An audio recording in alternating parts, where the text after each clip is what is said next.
Kita diingatkan sebuah khutbah Rasul ketika Nabi SAW melakukan Hajjatul Wada. Dan Hajjatul Wada atau haji terakhir Rasul adalah bertepatan dengan wafatnya Nabi SAW 3 bulan setelahnya. Ma'asyiral muslimin yang dimuliakan Allah Subhanahu wa taala. Jabir bin Abdullah radhiyallahu an dia mengatakan,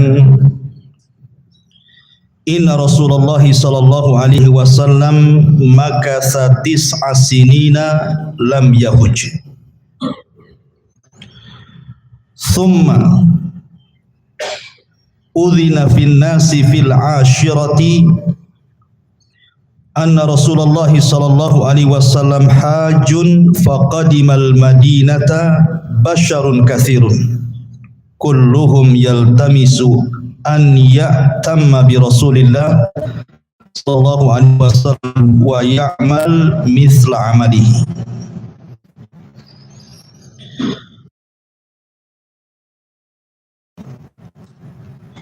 Nabi SAW sudah 9 tahun tinggal di kota Madinah dan dia belum haji. Kemudian diizinkan pada tahun ke-10-nya. Maka Nabi SAW pun haji. Maka diikuti oleh manusia yang banyak dalam sirah sampai 100.000 yang mengikuti haji Nabi SAW. Semuanya ingin ikut haji bersama Rasul. Ketika Nabi SAW bergerak dari Madinah menuju Mekah, kemudian Nabi SAW sampai di miqatnya, tempat pengambilan ihram yang disebut dengan Dzul Hulaifah,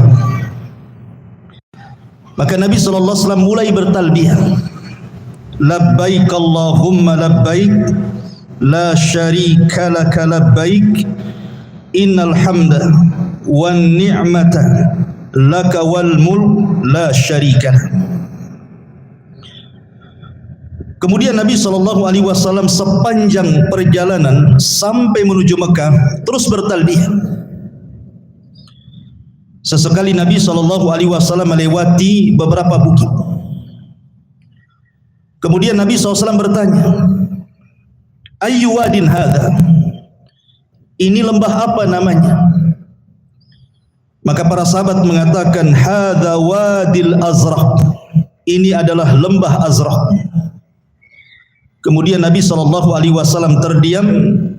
Kemudian mengatakan, ka'anni anzuru ila Musa alaihi salam habitan minas saniyati walahu juwarun ilallahi bitalbiyah. Maka Nabi SAW mengatakan, sungguh aku seperti melihat Nabi Musa turun dari bukit dengan suara yang lantang kemudian bertalbiyah. Kemudian Rasul melanjutkan perjalanannya. Terkadang kemudian melewati lembah dan bukit dan berkata, ini lembah apa? Kemudian Nabi SAW berhenti dan mengatakan, ka'anni anzur ila Yunus ibn Mattah alaihi salam ala naqati hamra ja'dah alaihi jubbah min sufin khitamu naqatihi halibatan wa huwa yulaqi. Seolah-olah aku melihat Nabi Yunus ibn Mattah alaihi salam di atas unta merah yang gemuk, memakai jubah dari bulu hewan. Tali kendalinya adalah rumput kering dan dia pun melantangkan suara talbiyah. Jadi sepanjang perjalanan Nabi SAW seolah-olah diperlihatkan para nabi. seolah-olah dia melihat Nabi Musa, Nabi Yunus, Nabi Isa. Dan ketika Nabi SAW melihat Ka'bah, maka diingatkan dengan Nabi Allah Ibrahim alaihissalam. Teringat bahwa dialah yang membangun Ka'bah dan juga putranya Ismail. Kemudian Ibrahim berdoa dengan doa kebaikan, dan salah satu doanya, Rabbana ib'ats fihim rasulan. Ya Allah, bangkitkan dari tempat ini seorang rasul yang akan mengajarkan kitab dan kebaikan.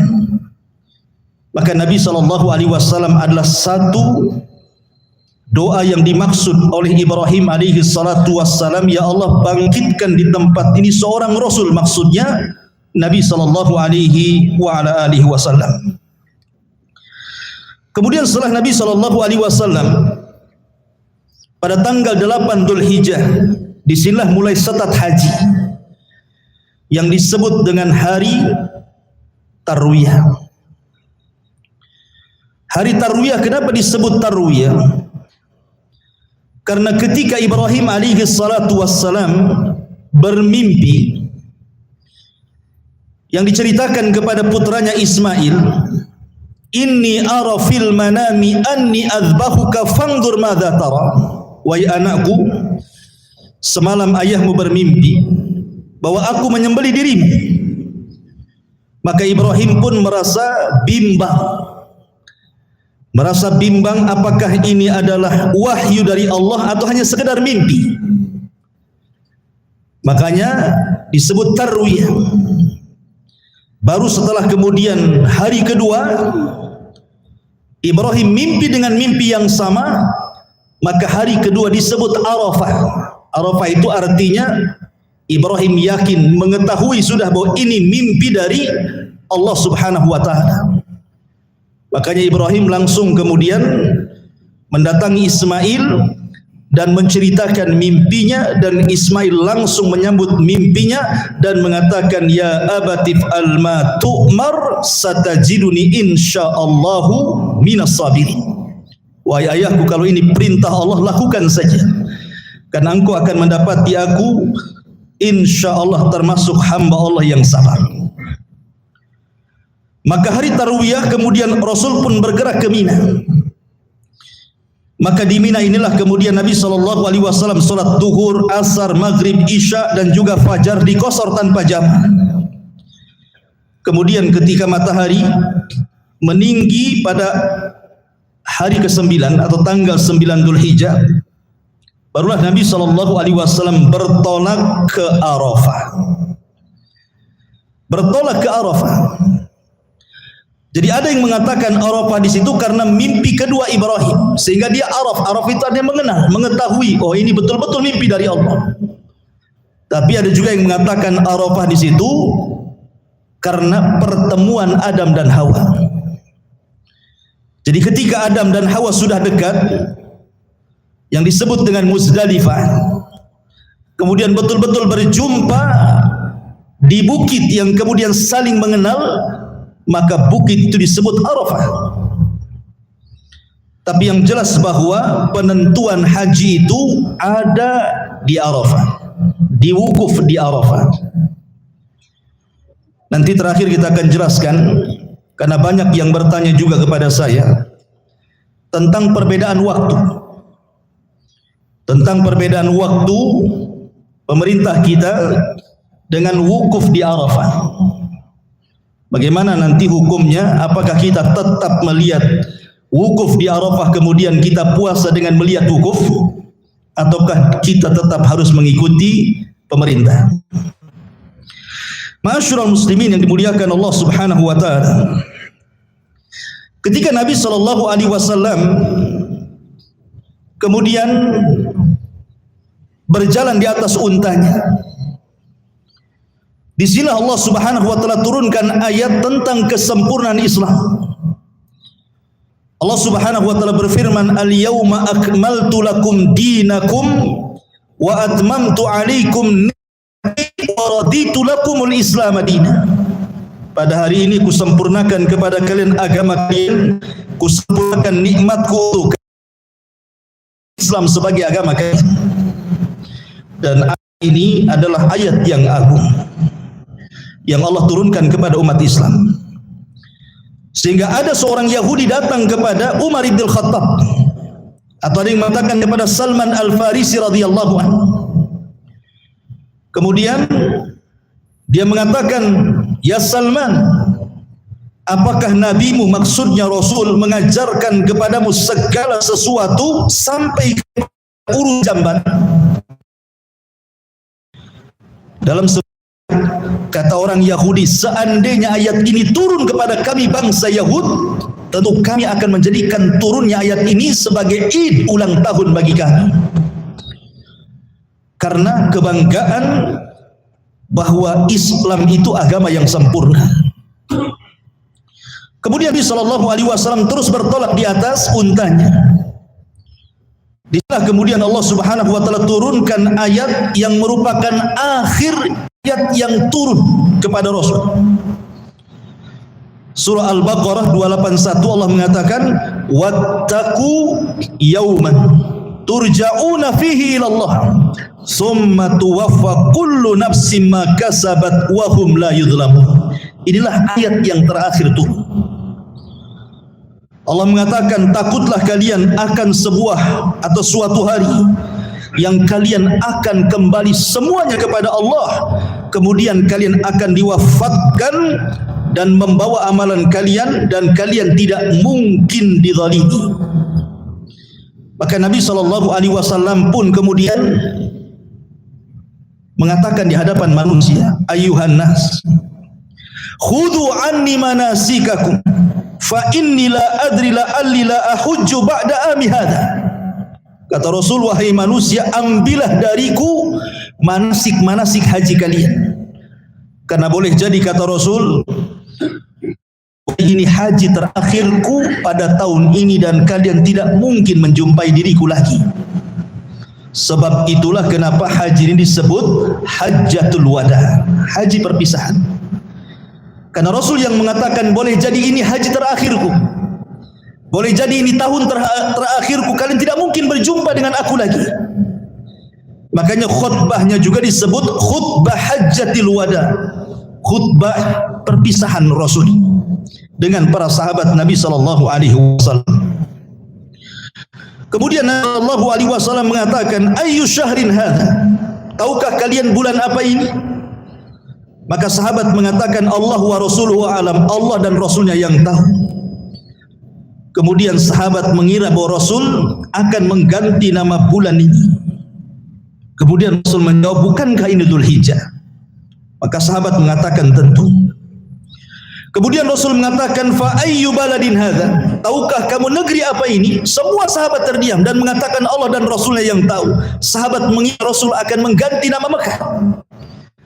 Tapi Rasul mengatakan, "Bukankah ini Baladul Haram, negeri Mekah?" Sahabat mengatakan, "Ya." Kemudian Rasul mengatakan, "Fa ayyu yaumin hadza?" Tahukah kamu hari apa ini? Sahabat terdiam hanya mengatakan Allah dan Rasulnya yang tahu. Sahabat mengira bahwa Rasul akan mengganti hari Jumat, nama hari Jumat, tetapi Rasul mengatakan, "Bukankah ini Yaumun Nahari?" Karena bertepatan dengan hari Jumat ketika itu. "Bukankah ini adalah hari Jumat, Yaumun Nahari, hari penyembelihan kurban?" Maka sahabat mengatakan, "Kulna bala," tentu wahai Rasul. Maka Nabi SAW sebagaimana diceritakan oleh Imam Ibnu Ishaq, seorang pakar sejarah, mulailah Nabi SAW berceramah di hadapan manusia di padang Arafah. "Innal hamdalillah nahmaduhu wa nasta'inuhu wa nastaghfiruh wa na'udzu billahi min syururi anfusina wa sayyiati a'malina, man yahdihillahu fala mudhillalah wa man yudlil fala hadiyalah. Asyhadu an la ilaha illallah wahdahu la syarikalah wa asyhadu anna Muhammadan abduhu wa rasuluh." Ini disebut dengan khutbatul hajah. Khutbatul hajah. Rasul kalau berceramah biasanya kebanyakan menggunakan muqaddimah seperti ini. "Amma ba'du, usikum ibadallah bitaqwallah wa ahussukum ala ta'atihi wa astabtihu billadhi huwa khair. Saya berwasiat kepada kalian wahai hamba Allah agar kalian bertakwa kepada Allah, dan aku sarankan kepada kalian agar terus di atas ketaatan kepada Allah, dan aku buka kepada kalian dengan pembukaan terbaik. Kemudian mulai Nabi SAW berkhutbah di sini. Apa isi khutbahnya? Perhatikan. Ayyuhan nas, isma'u minni ubayyinu lakum fa inni la adri la'alli la alqakum ba'da ami hadha fi mawqifi hadha abada. Wahai manusia, saya akan terangkan kepada kalian beberapa poin, dan saya tidak tahu apakah selepas tahun ini saya akan berjumpa lagi dengan kalian, apakah setelah saya berdiri di depan kalian akan berjumpa kembali dengan kalian. Saya tidak tahu.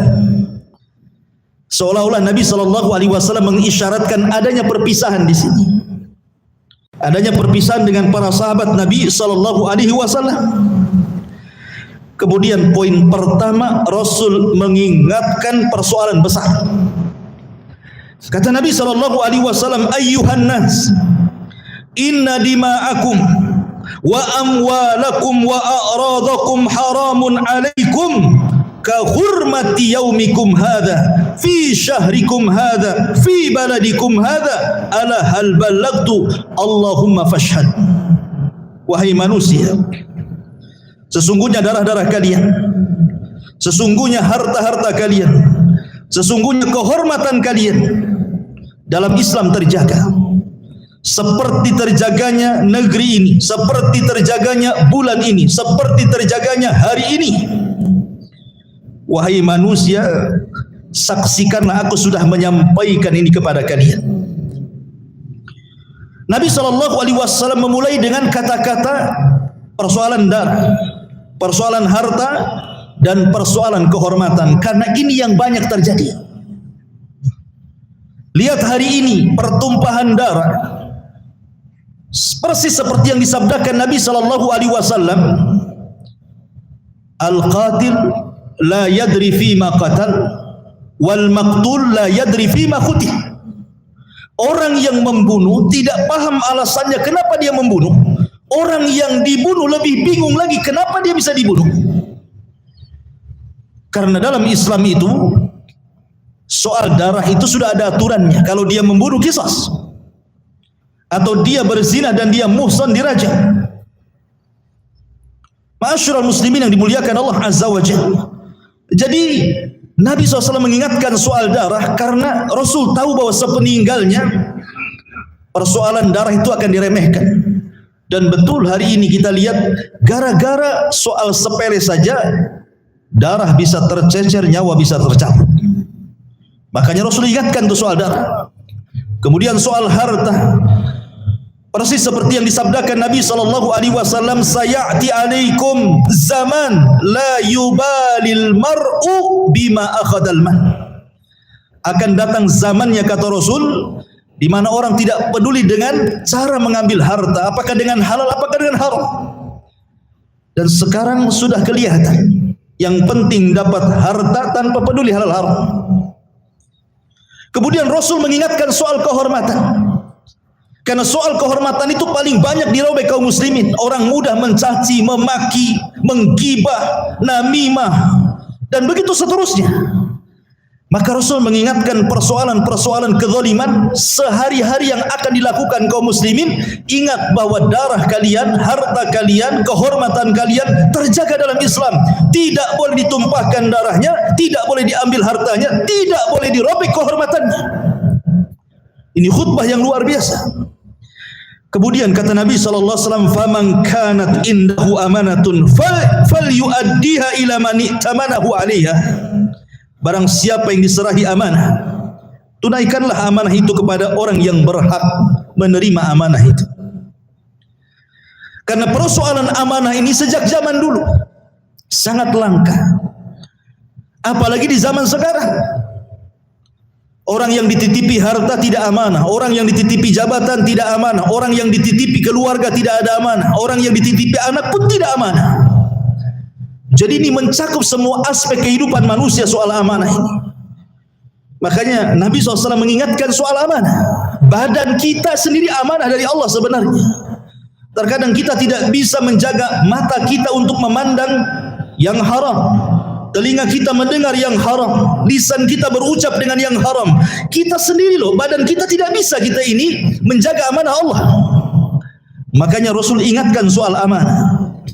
Kemudian Nabi SAW mengatakan, wa inna kula riba maudu'un walakin lakum ru'usu amwalikum la tadlimuna wa la tudlamun qadallahu annahu la riba wa inna riba Abbas ibni Abdul Muttalib maudu'un kulluhu. Bahwa semua riba dalam Islam sudah tidak berlaku, tetapi kamu berhak menerima kembali modalmu. Janganlah kamu berbuat aniaya terhadap orang lain, dan jangan pula kamu teraniaya. Allah telah menentukan bahwa tidak boleh lagi ada riba, dan bahwa riba Abbas ibn Abdul Muttalib semua sudah tidak berlaku dengan kedatanganku. Rasul mulai dari keluarganya, karena di zaman jahiliyah itu ada yang disebut dengan riba nasyiyah. Kalau anda meminjam uang 100.000, maka dikembalikan 100.000 20. 20 itu ribanya. Itu yang dilakukan orang-orang kaya jahiliyah, termasuk Abbas pamannya Rasul. Jadi kalau ada orang-orang yang hendak berniaga ke Yaman atau ke Syam, kemudian berhutang kepada Abbas sekian dinar, maka Abbas akan menambah tambahannya saat dia memulangkan kembali hutangnya. Makanya Rasul dimulai dari keluarganya. Pokoknya riba jahiliyah tidak ada lagi, termasuk Abbas ibn Abdul Muttalib pelaku riba tidak boleh ada lagi. Menunjukkan bahwa dakwah itu dimulai dari keluarga. Kenapa Rasul mengingatkan soal riba coba? Karena kita ini di zaman sekarang tidak mungkin lepas dari riba, masuk dalam lingkaran riba. Siapa yang selamat dari riba hari ini? Tidak ada. Semua punya ATM, semua punya simpanan uang di bank, semua orang transfer, menerima transfer, seolah-olah kita tidak bisa keluar dari situ. Padahal Nabi SAW sudah mengingatkan soal riba ini, karena riba ini persoalan berat, termasuk dosa besar. Dimimpikan Nabi SAW dalam mimpinya ketika melihat azab kubur. Dia melihat ada seseorang yang berenang di air darah, kemudian tidak bisa ke pinggir karena pinggir diberikan batu yang besar, kemudian dimasukkan sehingga dia kepayahan berenang di tengah darah itu. Makanya Rasul ingatkan soal riba. Kemudian Nabi SAW mengingatkan soal dendam kesumat. Wa anna kulla damin kana fil jahiliyati maudu'un wa inna awwala dimaikum adau di dam ibni Rabi' bin Harith ibn Abdul Muttalib kana mustarḍa'an fi Bani Laithin faqatalathu Hudzailun huwa awwal ma abda'u bihi min dima'il jahiliyah. Rasul ingat, setiap dendam kesumat,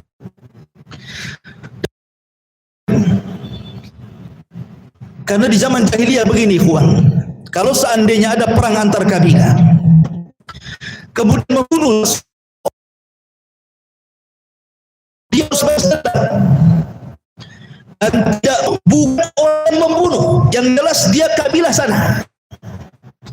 Tapi dalam Islam dihapuskan, karena yang dibunuh hanya yang membunuh, yang disebut dengan makanya kemudian dalam hal ini Rasul mengingatkan soal dendam kesumat ini. Ingatlah bahwa persoalan dendam, persoalan darah di zaman itu hapuskan, dan darah yang pertama kali ku letakkan darahnya, maka yang pertama ku letakkan darah dia. Dan masalah dendam ini di masyarakat luar biasa. Gara-gara dendam orang bisa membunuh kan. Terkadang yang salah anaknya dibunuh orang tuanya, yang salah orang tua dibunuh anaknya, yang salah satu orang dibunuh pula rame-rame. Dan begitulah dalam Islam, semua dihilangkan dalam khutbah ini.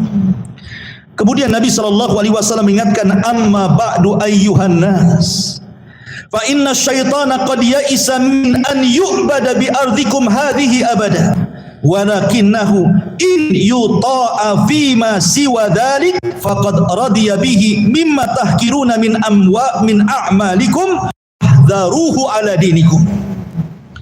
Kata Nabi SAW, wahai manusia, nafsu setan yang minta untuk disembah di negeri ini sudah tidak bisa lagi. Setan sudah putus asa untuk minta disembah.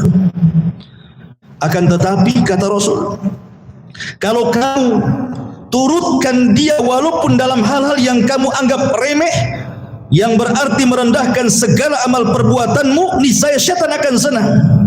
Oleh karena itulah perihala, jagalah agama kalian dengan cara yang baik.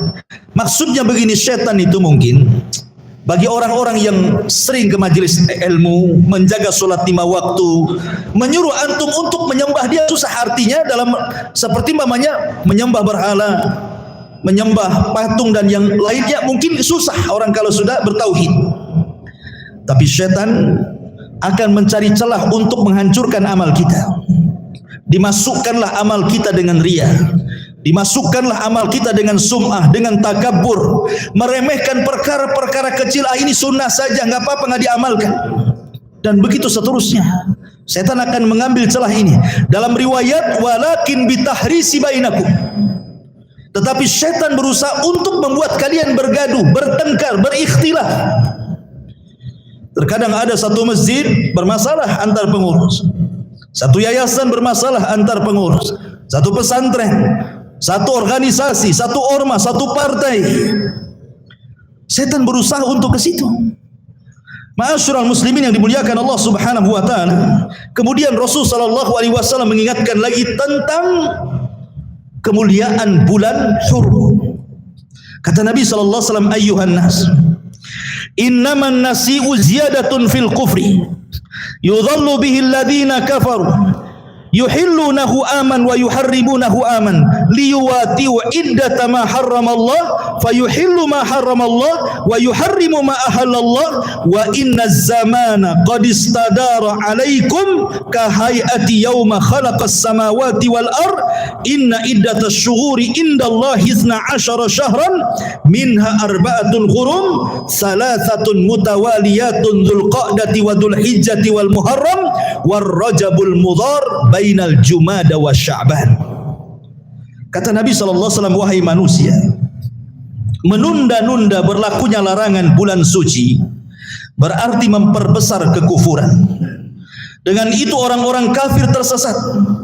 Pada satu tahun mereka melanggar dan pada tahun berikutnya mereka mensucikan untuk disesuaikan dengan jumlah yang sesuai telah disucikan Allah. Kemudian mereka menghalalkan apa yang sudah diharamkan Allah atau mengharamkan apa yang dihalalkan Allah Azza wa Jalla.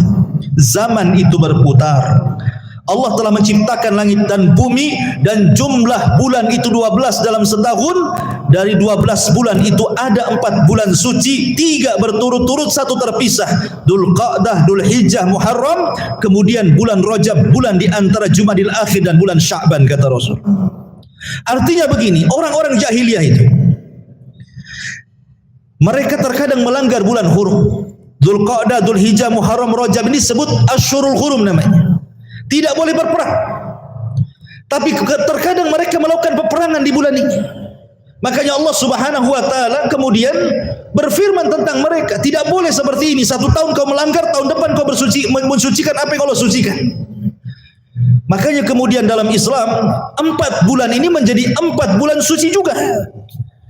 Bahwa orang yang bermaksiat di 4 bulan ini Allah besarkan dosanya, orang yang beramal saleh di 4 bulan ini Allah besarkan pula pahalanya. Supaya mensucikan 4 bulan nih, mulai dari Dzulqa'dah, kemudian Dzulhijjah, kemudian Muharram, dan ini 3 bulan berturut-turut, kemudian 1 terpisah. Kemudian kata Nabi SAW mulai mengingatkan soal keluarga. Ingat ikhwan, Nabi SAW itu dia diberikan oleh Allah Subhanahu wa taala jawami'ul kalim. Jawami'ul kalim itu artinya kalau ngomong itu singkat tapi isinya padat gitu maksudnya. Enggak kayak kita gitu kan, kadang ceramah panjang tapi intinya sedikit. Nabi itu ngomongnya sedikit tapi intinya banyak. Makanya Nabi SAW ketika khutbah yang sempit di Padang Arafah ini, tentu Rasul tidak mungkin mengambil tema-tema yang tidak bermanfaat. Rasul pasti akan mengambil tema-tema yang sangat penting karena khutbahnya tidak lama. Makanya di sini Nabi SAW mengingatkan soal keluarga.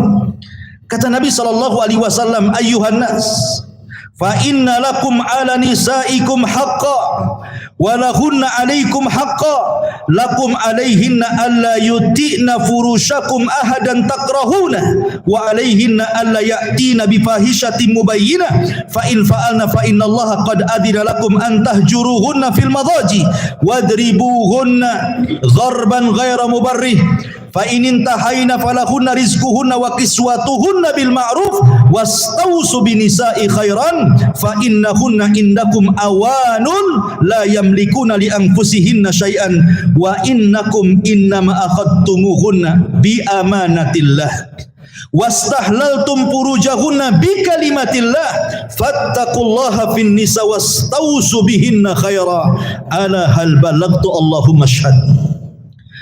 Kata Nabi SAW, kemudian setelah itu wahai manusia, sebagaimana kamu punya hak atas istri kamu juga punya hak kepada kamu. Di mana hak kamu atas mereka adalah tidak mengizinkan orang yang tidak kamu sukai menginjakkan kaki di rumahmu.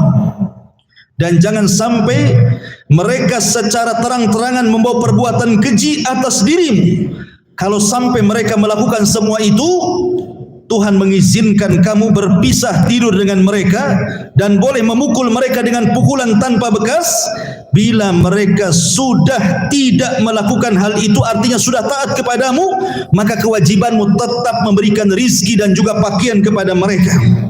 Kemudian Rasul mengatakan, ingatlah bahwa istri-istri kalian adalah teman kalian. Dia tidak memiliki sesuatu kecuali hanya bersandar kepada kalian.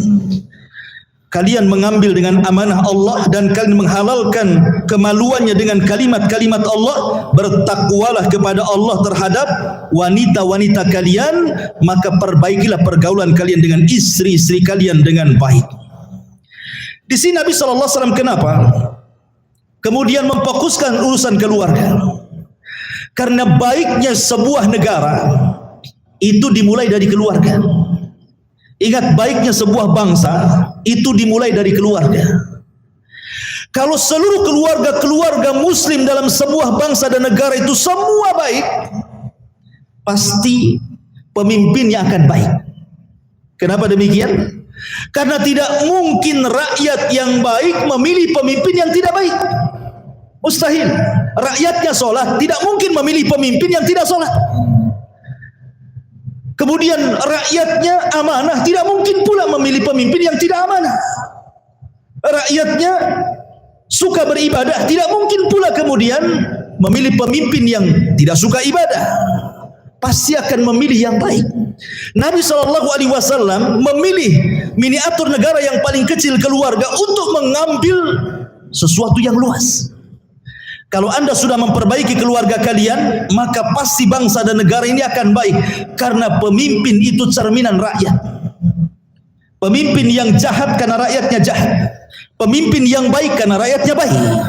Makanya Allah mengatakan, innallaha la yughayyiru ma biqaumin hatta yughayyiru ma bi anfusihim.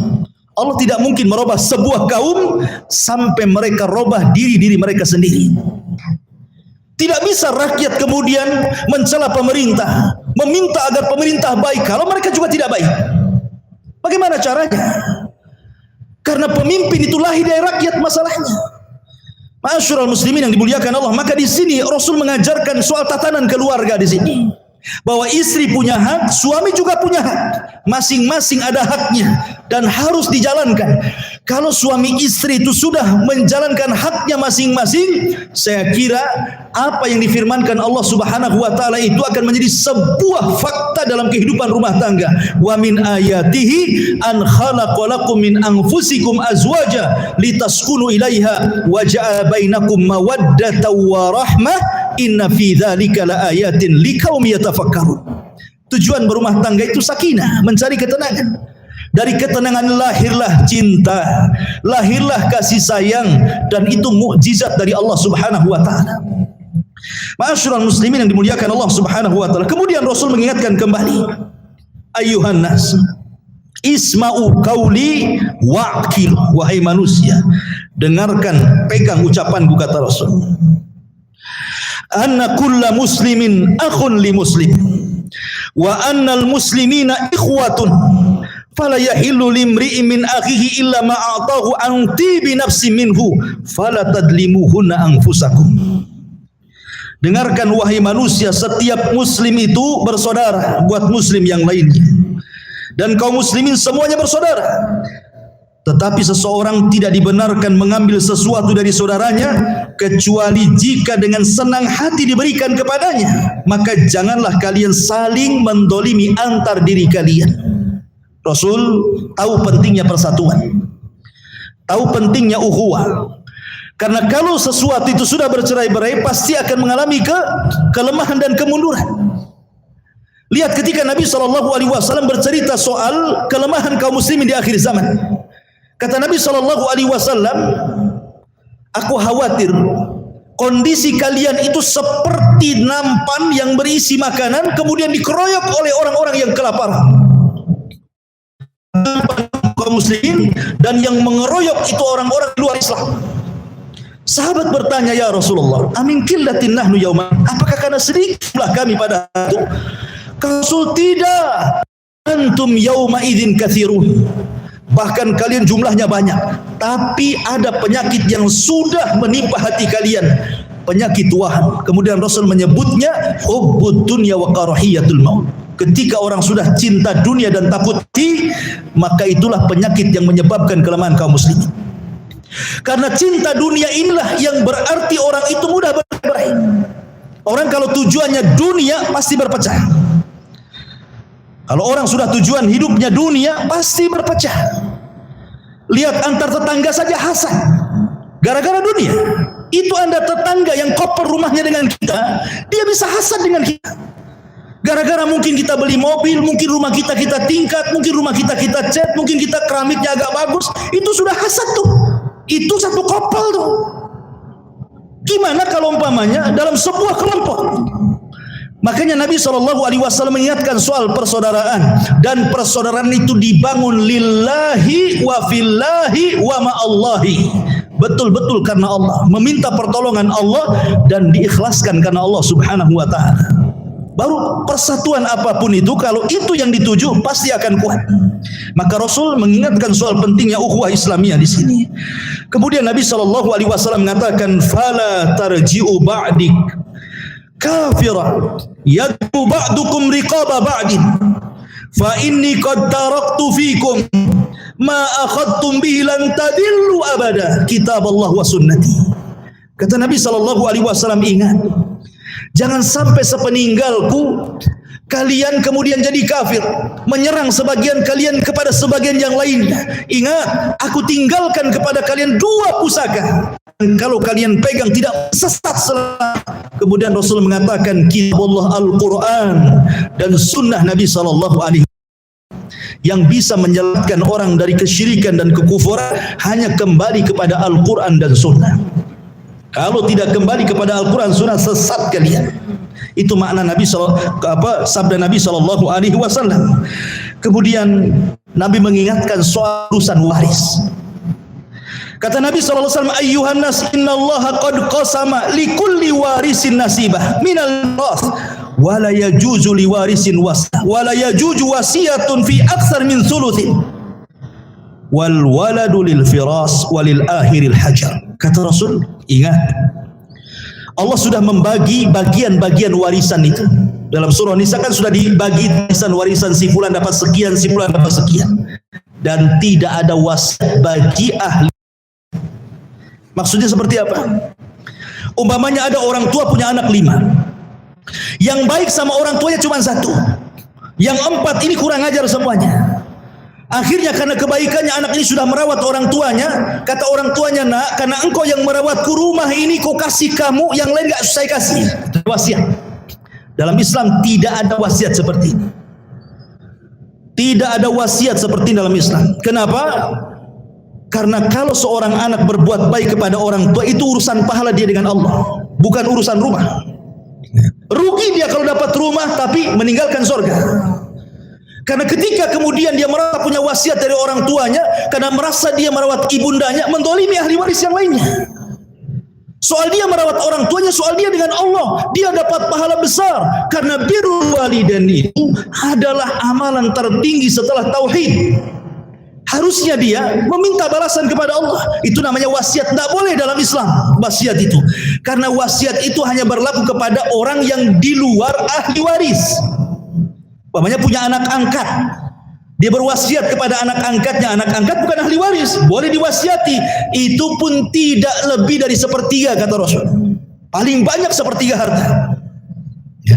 Karena kan terkadang seseorang mengambil anak angkat, rupanya anak angkat jauh lebih baik dibandingkan anak-anak sendiri, sehingga orang ingin memberikan sesuatu tapi tidak bisa karena dia bukan ahli waris. Maka dengan cara wasiat, tetapi itu pun tidak lebih daripada sepertiga harta. Itu maksudnya di sini. Kata Nabi SAW, kemudian wal waladu lil firas walil akhiril hajar. Artinya kalau seandainya, naudzubillah, kalau ada orang berzina kemudian punya anak, maka anak ini adalah anak yang suami. Kemudian qadarullah istrinya berzina dengan orang lain. Suami istri berzina dengan orang lain. Kemudian dari perzinahan ini hamil. Tidak tahu ini siapa yang menghamili kan? Apakah dia hamil dengan suami yang pertama? Kan masih terikat perkawinan nih. Tahu-tahu qadarullah istrinya berzina. Ya.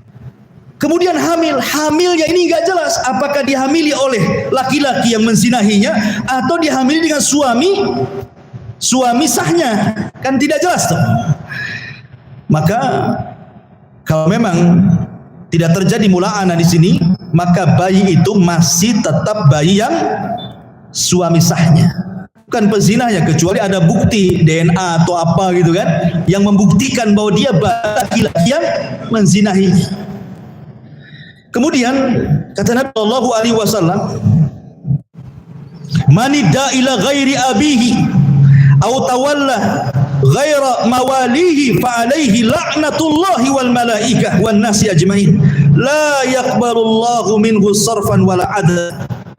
Kata Nabi sallallahu alaihi wasallam, tidak boleh orang itu bernasab kepada yang bukan bapaknya. Seorang bukan keturunan Nabi, ngaku pula keturunan Nabi. Itu namanya menasabkan kepada yang bukan nasabnya. Itulah maksudnya. Atau seorang budak yang menasabkan kepada yang bukan tuannya, maka Rasul mengatakan maka dia mendapatkan laknat Allah, laknat malaikatnya, tidak diterima amalan wajib dan sunnahnya. Hati-hati soal nasab ini. Jangan sembarang orang mengaku saya turunan ini, turunan itu, kalau tidak ada bukti, gitu maksudnya.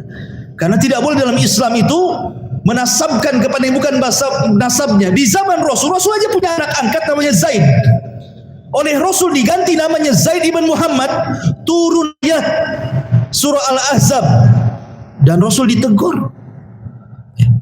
Allah mengatakan, "Ma ja'alallahu adiya'akunna," aku tidak boleh bapak angkat menasabkan anak angkat kepada bapak angkatnya. Nasabkan dia kepada bapak benernya.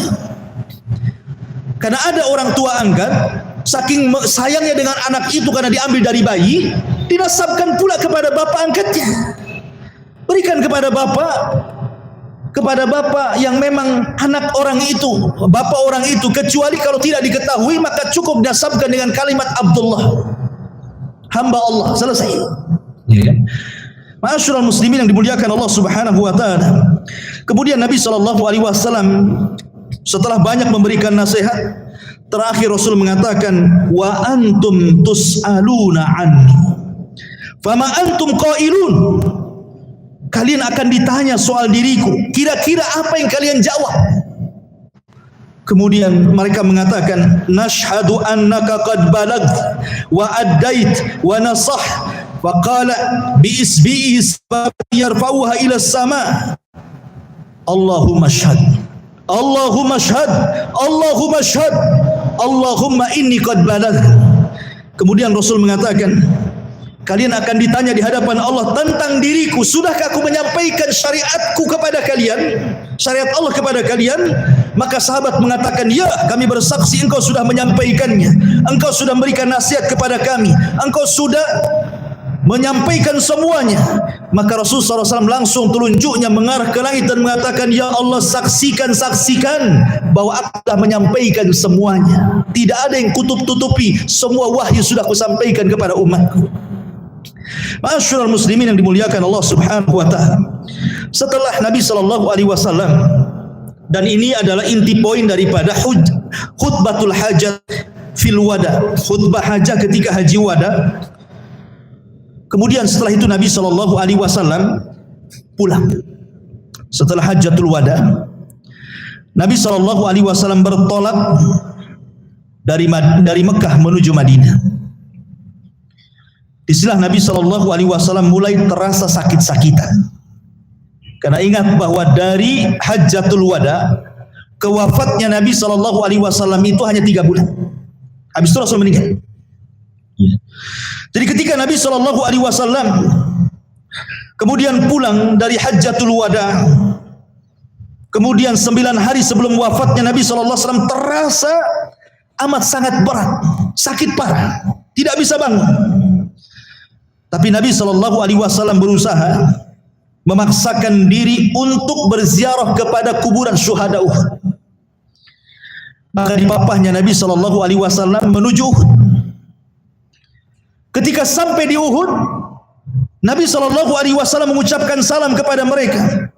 Assalamu alaikum ya syuhada Uhud.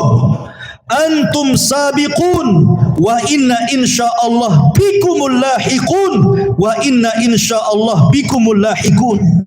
Kata Nabi sallallahu alaihi wasallam, keselamatan bagi kalian wahai syuhada Uhud. Kalian sudah mendahului kami, tapi kami juga akan menyusul kalian. Kami juga akan menyusul kalian. Seolah-olah Nabi sallallahu alaihi wasallam ingin mengingatkan para sahabat yang ikut bersama Rasul ziarah ke kuburan Uhud itu. Rasul ingin katakan bahwa sesungguhnya kenikmatan yang kalian sekarang rasakan itu karena pengorbanan mereka. Kenikmatan yang kalian rasakan hari ini termasuk kita juga di sini. Kita sekarang mendapatkan nikmat yang luar biasa. Kita bisa mengamalkan Islam. Antum bisa hadir di majelis ilmu, antum bisa salat dengan tenang, mencari nafkah dengan enak, mendapatkan dai Islam. Seolah-olah Rasul ingin mengatakan itu semua perjuangan mereka, para syuhada Uhud itu. Makanya Rasul ingin menggiring manusia, itulah pengorbanan para sahabat dan pengorbanan Nabi SAW sehingga agama sampai kepada kita. Namun disayangkan setelah 14 abad berlalu, ternyata ada orang yang tidak tahu bersyukur akan kebaikan Rasul dan para sahabat. Di antara mereka ada yang mencaci maki sahabat, di antara mereka yang mencaci maki Nabi SAW, sementara dia seorang muslim. Ingat bahwa Islam sampai kepada kita ini dengan perjuangan. Bukan dengan mudah mereka sampaikan Islam kepada kita, dengan darah mereka, dengan waktu mereka. Kok aneh setelah 14 abad yang kemudian berlalu, kok ada orang yang berani mencela Abu Bakar, Umar, Utsman. Makanya Rasul jauh-jauh hari sudah mengatakan, la tasubbu ashabi, jangan kalian cela sahabat. Karena kalau sekali salah seorang di antara kalian berinfak 1 gunung Uhud, kalian tidak mungkin mengimbangi pahala para sahabat walaupun 1 mud atau setengah mud, kata Rasul. Kemudian setelah itu Nabi SAW mengatakan di hadapan para sahabat, kata Nabi SAW, wadidtu anni laqitu ikhwani, aku rindu ingin berjumpa dengan teman-temanku, kata Rasul. Sahabat heran. Makanya sahabat mengatakan, awalasna ikhwanuka ya Rasulullah. Rasul, kami kan teman-temanmu, sahabat-sahabatmu. Kami ini teman-temanmu. Maka Rasul mengatakan, la antum ashabi, bukan, kalian ini sahabatku. Lalu sahabat mengatakan, lalu siapa yang dimaksud anda temanmu wahai Rasul? Kata Nabi SAW, walakin ikhwani alladzina amanu bi walam yarawni. Yang dimaksud teman-temanku adalah sebuah kaum tidak pernah melihatku tetapi mereka beriman kepadaku. Nah, kita ini Rasul rindu kepada kita. Tapi Terkadang kita tidak pernah rindu kepada Nabi Shallallahu Alaihi Wasallam. Kita asik menyelisih sunnahnya, meninggalkan sunnahnya, menganggap sunnah ini remeh. Terkadang mencaci maki sunnahnya. Di mana kita dengan Rasul Shallallahu Alaihi Wasallam ya umat Muhammad? Ma'asyiral muslimin yang dimuliakan Allah Azza wa Jalla. Kemudian Nabi Shallallahu Alaihi Wasallam pun pulang. Sakit makin parah. Ketika parah-parahnya sakit, Rasulullah SAW tidak bisa bangkit. Sehingga dia mengatakan kepada Aisyah radhiyallahu anha, sakit yang diderita Rasul itu jauh lebih sakit dibandingkan orang biasa. Ingat, Rasul ketika itu merasakan sakit jauh lebih sakit dibandingkan antum-antum yang sakit. Makanya Rasul mengatakan kepada Aisyah radhiyallahu anha, ya Aisyah, inna lil mauti la sakarat. Wahai Aisyah, sungguh jelang detik-detik kematian itu ada keperitan yang luar biasa. Karena sakitnya Rasul itu berlipat dari orang biasa. Ketika Nabi SAW mengucapkan kalimat itu, tiba-tiba Rasul mendengar ada kegaduhan yang ada di luar masjid, di dalam Masjid Nabawi dan juga di luar masjid. Gaduh para sahabat itu. Rupanya para sahabat mereka sedang sedih dan sebagian mereka menangis. Sebelumnya Nabi Shallallahu Alaihi Wasallam setelah pulang dari Uhud, mengunjungi syuhada Uhud, malam itu kan rumah Maimunah, istri Nabi Shallallahu Alaihi Wasallam. Kemudian Rasul meminta kepada Maimunah, bisakah kau hadirkan semua istri-istriku? Maka semua istrinya hadir di rumah Maimunah. Kemudian Rasul mengatakan, apakah kalian mengizinkan aku untuk tinggal di rumah Aisyah? Maka semua istri-istrinya mengizinkan, silahkan wahai Rasul. Tapi Rasul tidak sanggup berjalan karena sudah sakit parah.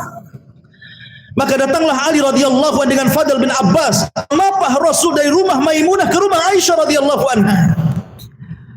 Di rumah Aisyah inilah ketika dari rumah Maimunah ke rumah Aisyah kan dilihat para sahabat.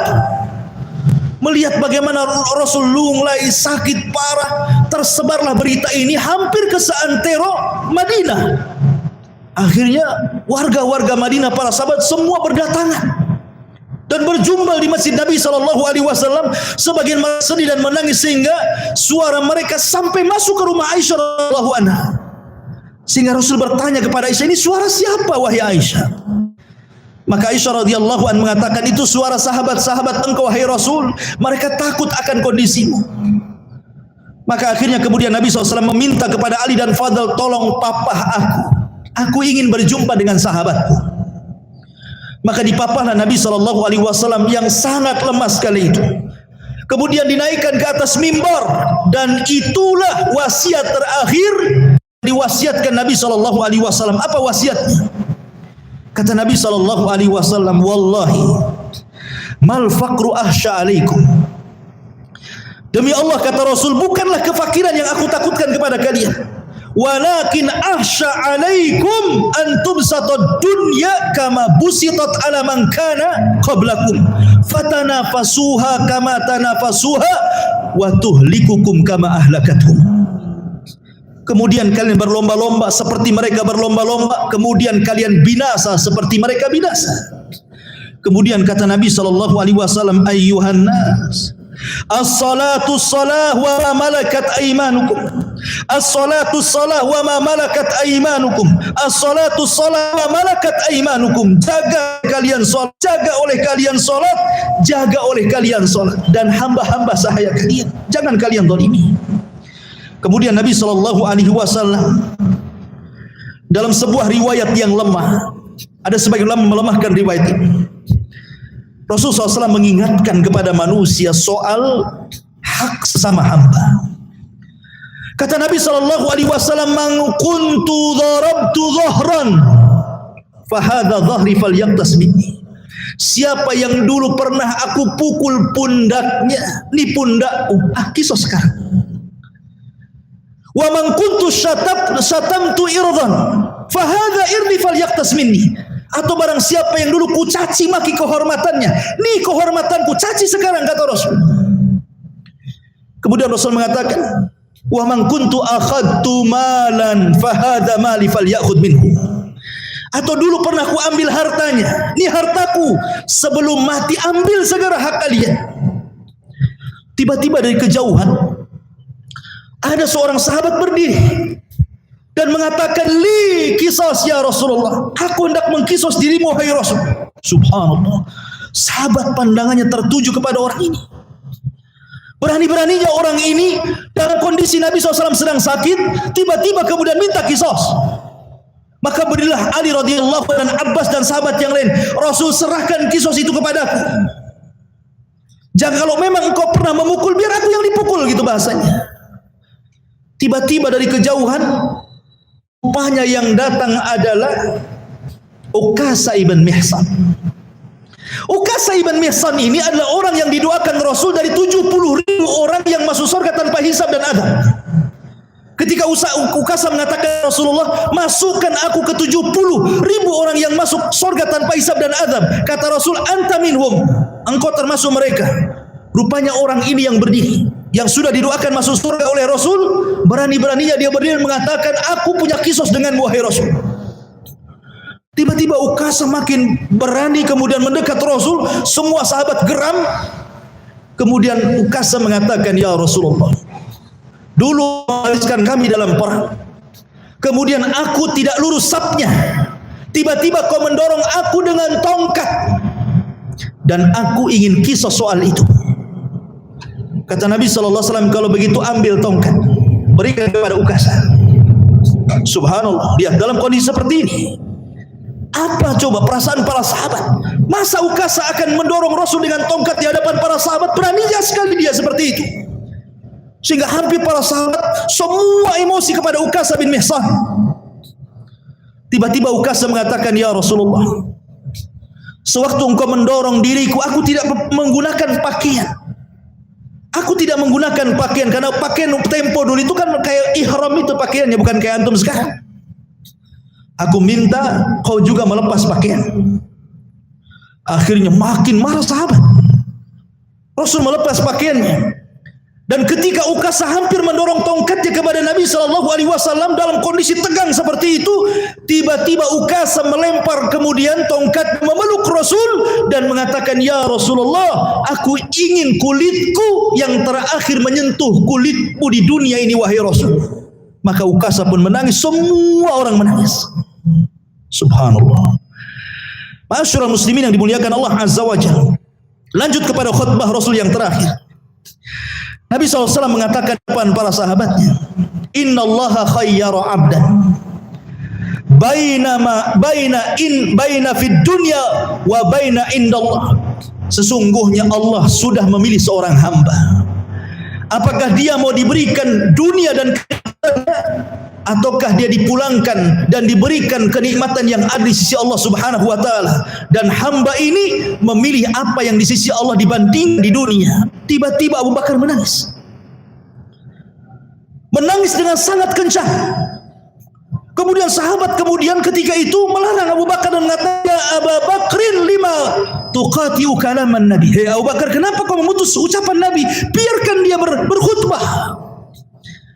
Abu Bakar paham kalimat abdan, hamba, dalam teks khutbah Rasul itu bukan siapa-siapa, maksudnya Nabi. Itu yang dipahami Abu Bakar. Makanya Abu Bakar kemudian berteriak dan mengatakan, fadainaka bi abaina, fadainaka bi ummahatina, fadainaka bi auladina, fadainaka bi amwalina ya Rasulullah, wa fadainaka bi arwahina ya Rasulullah. Rasul, kami tebus dirimu dengan bapak, ibu, anak kami, harta kami, bahkan jiwa kami, asal engkau jangan meninggalkan kami. Kemudian para sahabat makin menyalahkan Abu Bakar supaya diam. Rasul ingin membela Abu Bakar dan mengatakan, da'uhu Abu Bakrin yatakallam. Biarkan Abu Bakar bicara, biarkan dia bicara. Sungguh kalian punya kebaikan kepadaku, tapi sudah kubalas kebaikan kalian. Kecuali Abu Bakar, aku tidak bisa membalas kebaikannya. Hanya Allah yang bisa membalasnya. Semua pintu masjid tertutup bagi kalian, kecuali kepada Abu Bakar Siddiq radhiyallahu anhu. Dialah yang telah menginfakkan hartanya dan aku aman dengan hartanya. Maka Nabi SAW kemudian khutbah beberapa khutbah sampai terakhir Rasulullah SAW mengatakan, awakumullah, hafizakumullah, nasarakumullah, sabbatakumullah, yadakumullah, semoga Allah melindungi kalian, semoga Allah menjaga kalian, menolong kalian, semoga Allah memberikan istiqamah kepada kalian, semoga Allah memberikan kekuatan kepada kalian. Kemudian sebelum Nabi SAW turun dari mimbar, Rasul mengatakan, sampaikan salamku kepada orang-orang sepeninggalku, maksudnya kepada kita. Maka Nabi turun dari mimbar, kemudian masuk ke rumah Aisyah radhiyallahu anha. Kemudian Nabi SAW mulai sakit parah, terkadang pingsan, terkadang sadar. Ketika itu Aisyah radhiyallahu anha melihat Abdurrahman masuk ke rumahnya minta izin, dan di tangannya ada siwak. Rasul ketika itu siuman melihat siwaknya siwaknya Abdurrahman putra Abu Bakar Siddiq radhiyallahu. Aisyah paham karena Rasul sudah bisa ngomong. Aisyah radhiyallahu mengatakan, sini siwakmu hai Abdurrahman. Maka kemudian diambillah siwaknya Abdurrahman, kemudian dikunyah dengan lembutnya oleh Aisyah radhiyallahu anha, kemudian diserahkan kepada Rasul. Itulah Rasul menyiwak terakhir. Aisyah radhiyallahu anha, aku tidak pernah Rasul bersiwak seindah kecuali kala itu. Kemudian Nabi SAW melihat ada suara Jibril yang sedang mengetuk rumahnya. Kemudian Rasul memerintahkan semua orang yang ada di rumah itu suruh keluar, kecuali Aisyah radhiyallahu anha, karena Rasul berada di pangkuan Aisyah. Tiba Jibril datang. Kemudian Jibril mengatakan, ya Rasulullah, malakul maut bil bah. Ya Rasulullah, malaikat maut ada di depan pintu. Yasta'dinu an yadkhulaika, dia minta izin untuk masuk kepadamu. Kemudian kata Rasul sallallahu alaihi wasallam, aku izinkan masuk saja. Maka Jibril pun kemudian dengan malakul maut masuk ke kamar Aisyah radhiyallahu anha.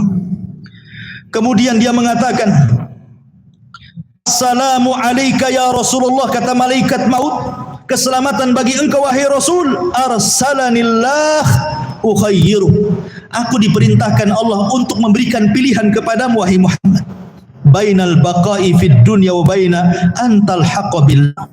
Apakah engkau ingin tetap hidup di dunia dan Allah berikan banyak kenikmatan kepada engkau wahai Muhammad, ataukah engkau kembali kepada Allah Subhanahu wa taala? Maka Rasul tiba-tiba mengangkat telunjuknya ke langit dan mengatakan, bal ila rafiqil a'la, ila rafiqil a'la. Bahkan aku ingin kembali ke hadapan Allah, berjumpa dengan teman-temanku para nabi dan rasul. Maka kemudian malaikat maut berada di samping kepala Rasul. Kemudian mengatakan, ya ayyatuhar ruhut thayyibah, ruhu Muhammad ibn Abdullah, ukhruji ila ridhan minallahi wa ridwan wa rabbun radin ghaira ghadban.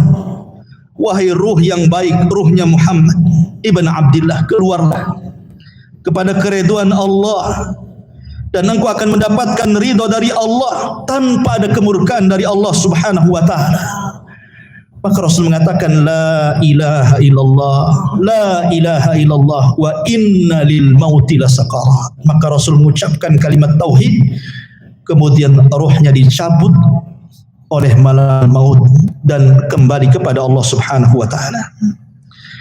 Ketika Nabi SAW sudah tidak beruh lagi, ruhnya sudah dicabut malakul maut, Aisyah radhiyallahu anha, namanya istri yang paling dicintai Rasul dan mencintai Rasul, bingung harus mengucapkan kalimat apa. Sehingga dengan gemetarnya dia mengatakan, mata Rasulullah, mata Rasulullah. Rasul sudah mati, Rasul sudah meninggal. Ketika mendengar teriakan Aisyah radhiyallahu anha bahwa Rasul sudah meninggal, semua sahabat yang ada di Masjid Nabawi semua menangis. Ali radhiyallahu anhu tidak percaya, dia tidak bisa bangkit dari duduknya saking enggak percayanya. Utsman bin Affan seperti anak-anak menoleh ke kiri dan ke kanan. Umar langsung pulang mengambil pedangnya, kemudian mengatakan, siapa yang mengatakan Muhammad sudah mati, ku penggal lehernya. Kecuali Abu Bakar Siddiq radhiyallahu anhu. Datang dia Abu Bakar Siddiq radhiyallahu anhu, langsung masuk ke kamar Aisyah, mencium kening Rasul dan mengatakan, tibta anta hayyan wa mayyitan ya Rasulullah, sungguh kondisimu baik-baik ketika engkau hidup ataupun mati wahai Rasul. Kemudian Abu Bakar keluar menenangkan Umar dan mengatakan, ya Umar, diam wahai Umar. Kemudian Umar pun dia mencoba masuk ke kamar Nabi. Dipastikan bahwa Rasul sudah meninggal. Setelah Umar memastikan bahwa Rasul sudah meninggal, dia pun menyingkir mencari tempat yang tidak ada orang. Menangislah Umar di situ. Kemudian Rasul naik Abu Bakar ke atas mimbar mengingatkan para sahabat Nabi SAW dan mengatakan, ayyuhan nas, man kana minkum ya'budu Muhammadan fa inna Muhammadan qad mat. Man kana minkum ya'budullaha fa innallaha hayyun la yamut. Wahai manusia, siapa di antara kalian masih menyembah Muhammad? Lihat, Muhammad sudah mati. Tetapi siapa di antara kalian yang masih menyembah Allah Subhanahu wa taala, Allah zat yang tetap hidup. Kemudian Abu Bakar membacakan sebuah ayat, kata para sahabat, sungguh seolah-olah ayat itu baru. Apa ayatnya? Abu Bakar membacakan, wa ma Muhammadun illa rasulun qad khalat min qablihi rusul. Afa imata au qutilan qalabtum ala aqabikum wa man yanqalib ala akibaihi falan yadurrallaha syai'a wa sayazillahu syakirin. Tidaklah Muhammad itu melainkan sama dengan rasul-rasul sebelumnya. Apakah kalau dia meninggal atau dia terbunuh dalam peperangan akan kembali murtad? Sungguh siapapun yang kembali murtad dari Islam tidak memadaratkan Allah sedikit pun, karena Allah hanya akan membalas orang-orang yang berbuat baik dan bersyukur kepada Allah Subhanahu wa taala. Ma'asyiral muslimin yang dimuliakan Allah Subhanahu wa taala. Inilah di antara kisah tentang khutbah Nabi sallallahu alaihi wasallam dan juga kisah wafatnya Nabi SAW. Semoga menjadi ibrah dan mengingatkan kita di bulan ini. Untuk pembahasan terakhir, sebagaimana yang saya janjikan, bahwa terjadi silang hari antara pemerintah dengan Arab Saudi. Apakah kita harus mengikuti Arab Saudi? Karena wukuf itu kan sifatnya nampak orang wukuf. Berarti ketika mereka wukuf, kita puasa di sini. Tapi pemerintah berlain hari dengan pemerintah Saudi. Lalu siapa yang harus kita ikuti?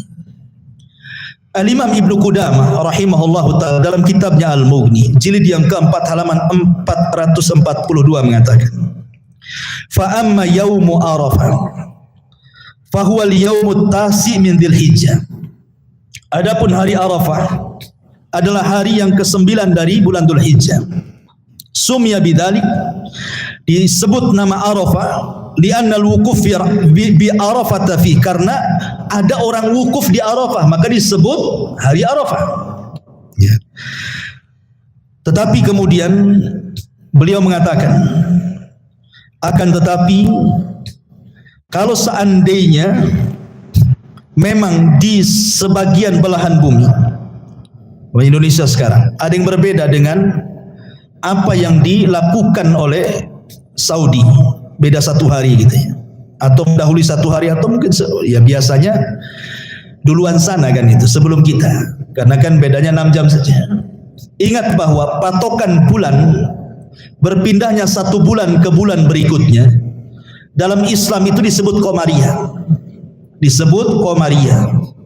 Dalam kalender Hijriyah itu disebut Qamariyah, tapi dalam kalender Masehi disebut Syamsiyah. Ketika kita ini menentukan Ramadan, melihat matahari atau bulan? Melihat bulan. Kalau hilal itu nampak berarti besok 1 Ramadan. Kalau di ujung Ramadan nampak berarti besoknya 1 Syawal. Jadi penentuan itu adalah penentuan bulan. Dan itu adalah kalender Hijriyah. Beda dengan Masehi menentukan pakai matahari, maka disebut Syamsiyah.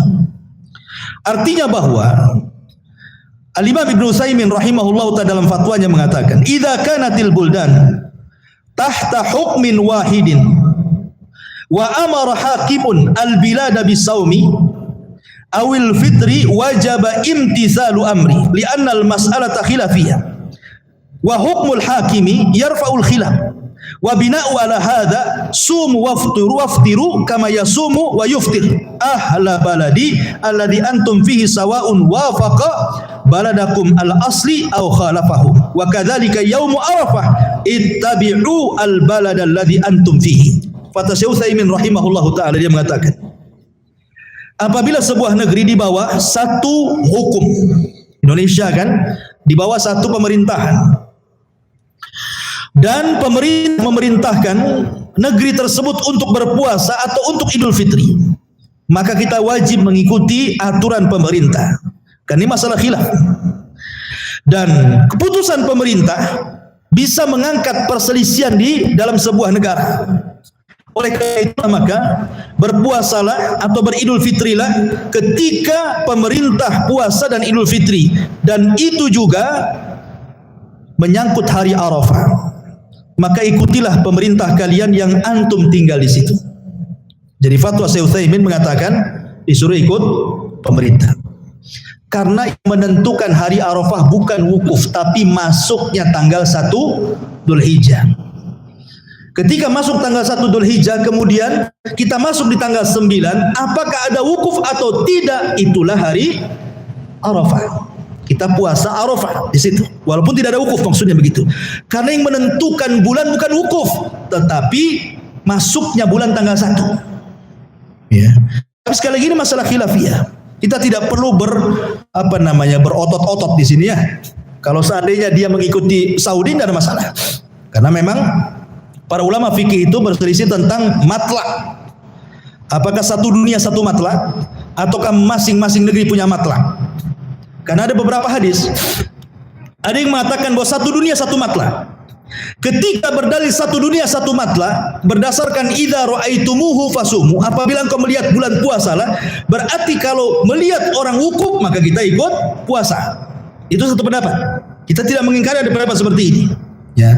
Tetapi ada juga pendapat bahwa masing-masing negeri punya matlak. Di zaman Rasul itu ada sahabat namanya Quraib. Quraib ini dari Syam.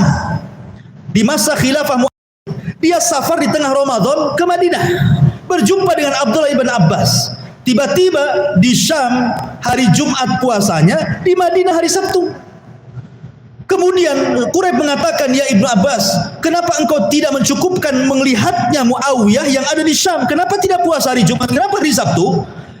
Kata Abdullah bin Abbas radhiyallahu an, dia mengatakan anhuma, beginilah cara yang diperintahkan Rasul. Kalau kami dilihatnya tidak melihat bulan, digenapkan.